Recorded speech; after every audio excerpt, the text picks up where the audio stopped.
para sesepuh, bini sepuh, aji sepuh yang hadir di tempat ini, yang sama-sama berkumpul dengan kita semua, Ketua Persuci beserta penasehatnya, DKM Masjid dan Musola, para RW, RT, dan segenap tokoh masyarakat dan yang lainnya yang tidak bisa saya sebutkan namanya satu persatu. Mudah-mudahan kita semua senantiasa berada dalam taufik, hidayah, maula dan hidayahnya Allah Subhanahu wa ta'ala. Amin ya rabbal alamin. Bil khusus DKM Musola Al-Barkah 1, kita doakan mudah-mudahan senantiasa Allah berikan kesehatan, umur yang panjang, sehat walafiat. Amin ya rabbal alamin. Nyebut wing mancing jair. Oh, bandengnya bandeng. Oh, bandengnya. Jair bandeng roman segala bener. Ingat kan Bang Emen berarti dah. Ayeuna nu kadua nya Bang Emen nya. Ayeuna nu kadua. Teri. Tahun nu loba matana. Lauk genit. Lain teri 1 kilo. Loba matana. Alhamdulillah, puji dan puji syukur kehadirat Allah Subhanahu wa ta'ala yang telah mengumpulkan kita di tempat yang mulia ini dalam keadaan sehat walafiat. Salawat dan salam kita haturkan kehadirat baginda Nabi besar Muhammad sallallahu alaihi wasallam, pada keluarga, sahabat Nabi hingga sampai kepada kita semua selaku umatnya. Mudah-mudahan kita akan mendapatkan syafaatnya di yaumil qiyamah. Amin ya rabbal alamin. Hadirin jamaah rahimakumullah. Dalam Al-Quran sudah sangat jelas sekali Allah berfirman, yang mana termaktub di dalamnya pengetahuan kepada kita bahwa manusia itu diciptakan dengan sebaik-baik penciptaan, sebagaimana yang tadi dibacakan oleh imam kita, oleh Ustaz Luqman Hakim. Dalam surat At-Tin itu ada ayat yang berbunyi laqad khalaqnal insana fi ahsani taqwim. Jadi manusia itu diciptakan oleh Allah dengan sebaik-baik bentuk dan penciptaannya, baik penampilannya dan yang lain semuanya. Lantas kemudian ya walaupun ketika dia dilahirkan dalam keadaan yang mohon maaf mungkin rambutnya kurang 1 atau bahkan lebih 1, yang seperti itu sekalipun dikatakan sudah sebaik-baik penciptaan oleh Allah.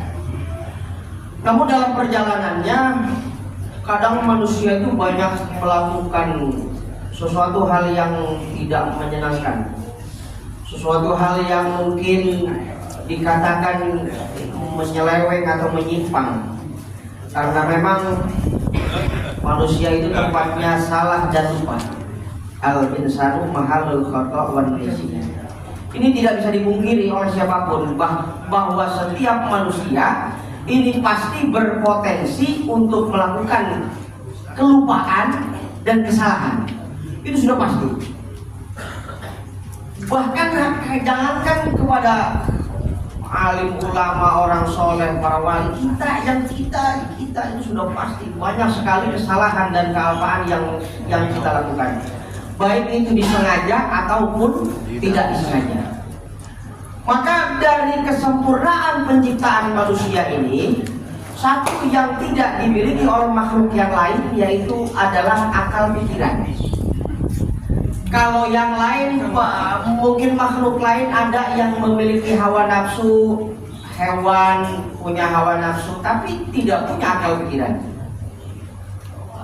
Mungkin malaikat yang diciptakan oleh Allah dari nur, diciptakan dari cahaya, yang ketika Allah memerintahkan kepadanya untuk bersujud, maka malaikat pasti akan tetap melakukan hal tersebut. Berapa lamanya sekalipun akan tetap dilakukan.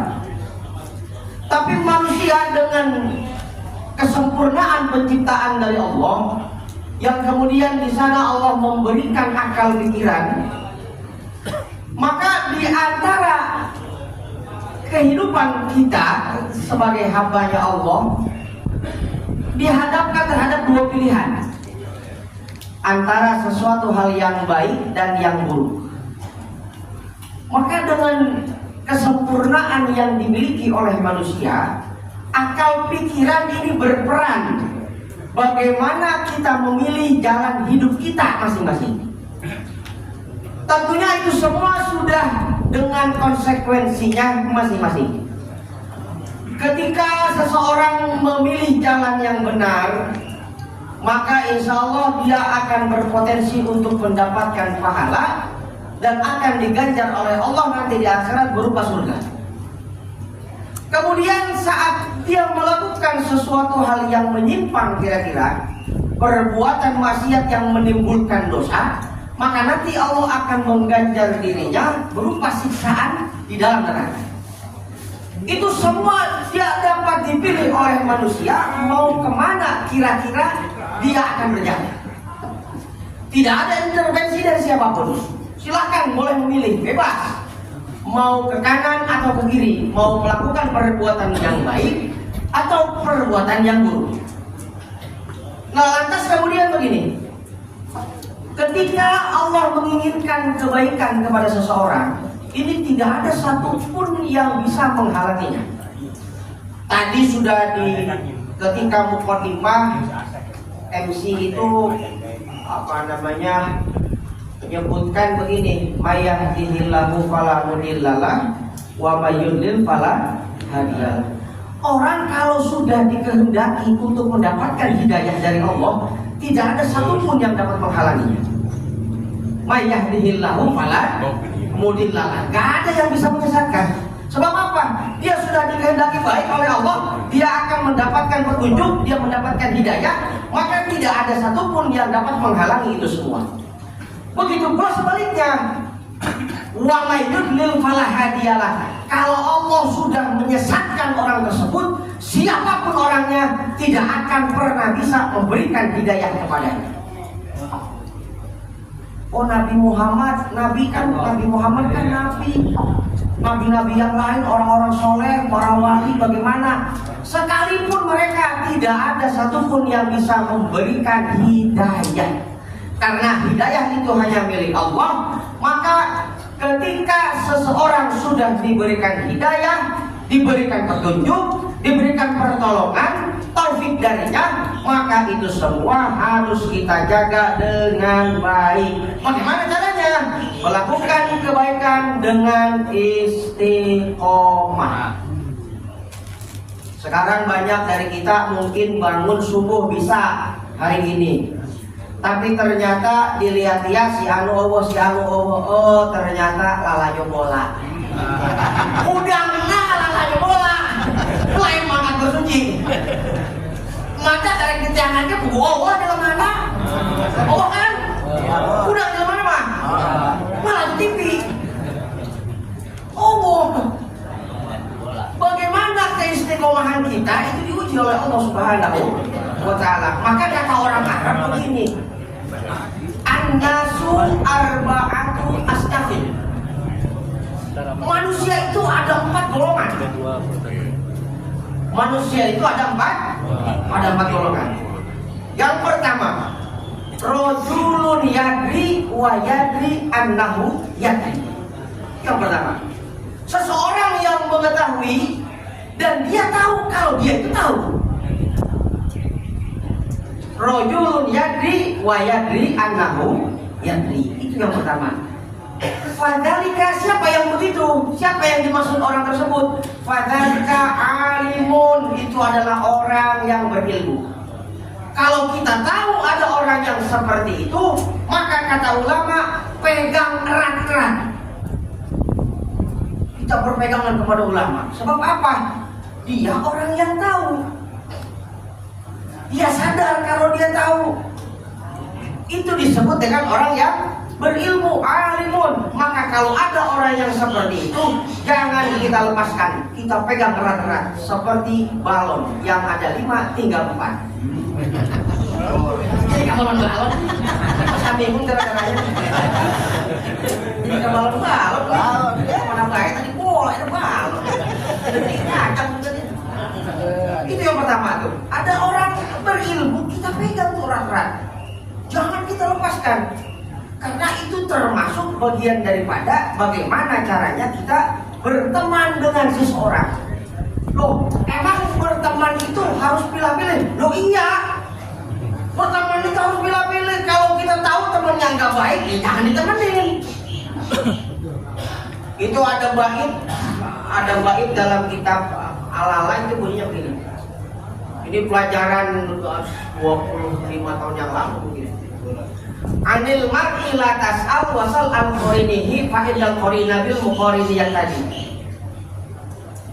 Kalau kamu mau mengetahui bagaimana sifatnya seseorang, lihat dengan siapa dia berteman. Oh, kalau nggak baik temennya kumpul-kumpul yang nggak baik, satu frekuensi, maka wah itu kemungkinan kumpulan-kumpulan yang tidak baik.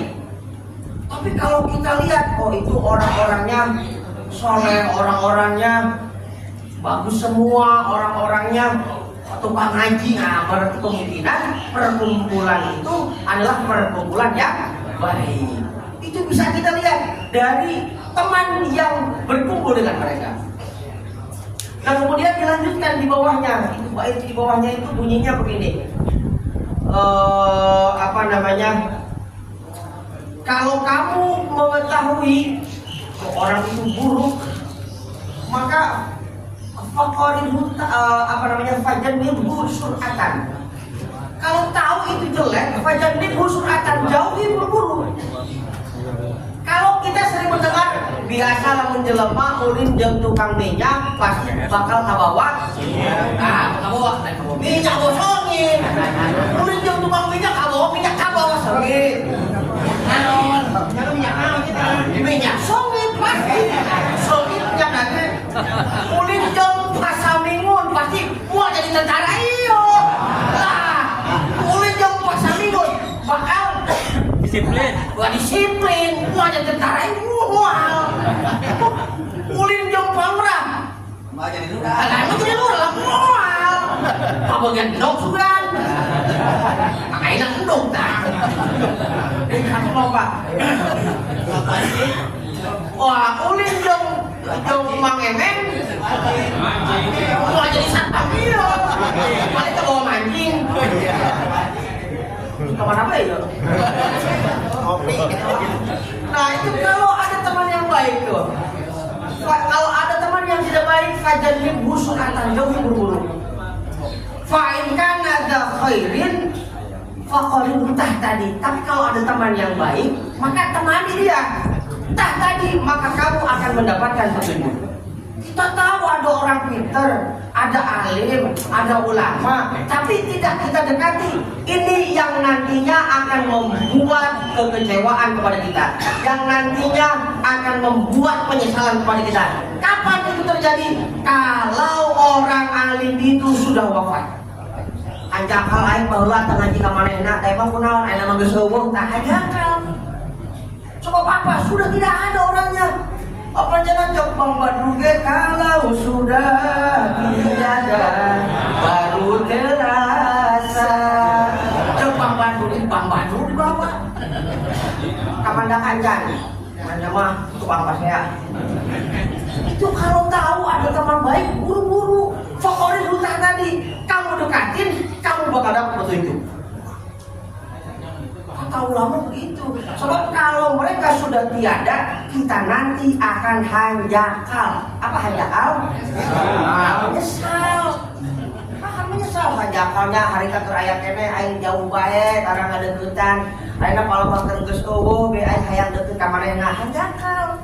Ulama tuh yang begitu.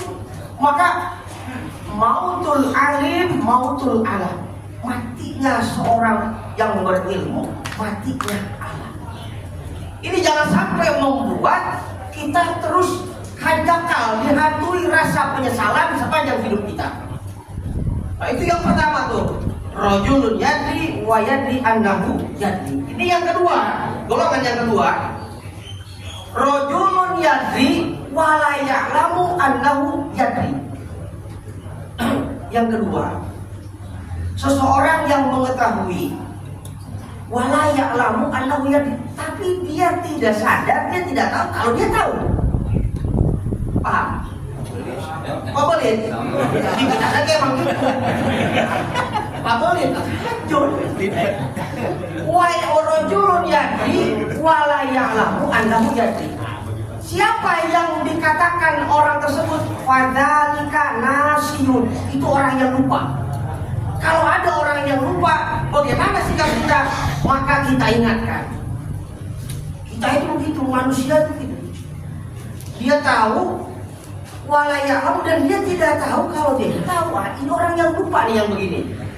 Lalu bagaimana sikap kita kalau ada orang yang lupa? Kita ingatkan orang tersebut, Mang salah jalan, Mang Omat mau odong-odong, jadi Mang Omat mau odong-odong, ojek penumpang nanti Mang lempeng, mereka ke baby lu antara penumpang dan supir kagak-kagak, nungtung nama naon, nyasar, tak ketemu jalannya, ojek penumpang lempeng, ojek supir kak ini. Padahal mah kudu ke kanan antara supir dan penumpang kagak-kagak. Akhirnya apa? Nyasar, nggak ketemu jalan. Diingatkan kalau ada orang yang lupa, maka kita ingatkan kepada siapa? Kepada siapapun. Bahkan kepada pemimpin sekalipun, kalau mereka lupa terhadap amanahnya, maka kita ingatkan. Pak Lurah, mohon maaf. Pak Lurah setiap bersuci mengumumkan apa PBB. Itu kan berarti penduduk atau warganya Pak Lurah kan membuat marohon ya. Berarti perlu diingatkan setiap bersuci. Yang pertama diumumkan bla bla bla segala macam. Yang selanjutnya PBB. Kita Cikiwul berada di urutan 42. Ini warganya berarti kita banyak yang lupa ini. Diingatkan oleh Pak Lurah setiap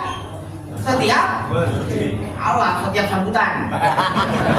Malah itu suci doang mungkin aja. Ayo coba ke maulid. Pasti PBB.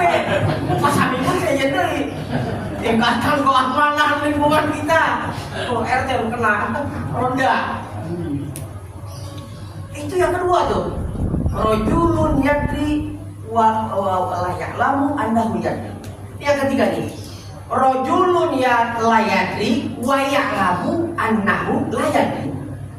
Ada seseorang yang tidak mengetahui dan dia tahu kalau dia tidak tahu. Orang yang tidak mengetahui dan dia tahu kalau dia tidak tahu. Siapa yang begini? Thalibul ilmin, orang yang mencari ilmu. Jadi siapapun yang mau belajar, siapapun yang mau mencari ilmu, berarti dia sadar, dia paham kalau dirinya tidak tahu. Ayo orang getol yang ilmu ngaji kemana-mana, berarti orang sadar, berarti kita paham kalau kita butuh terhadap ilmu, kalau kita tidak tahu, kalau kita bodoh, maka kita pergi pengajian, kita cari ilmu, karena kita sadar kita itu tidak tahu.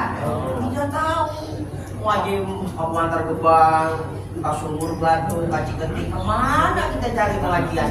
Karena apa? Kita tidak tahu dan kita sadar kalau kita tidak tahu. Bagaimana kalau ada orang yang semacam ini? Orang yang semacam ini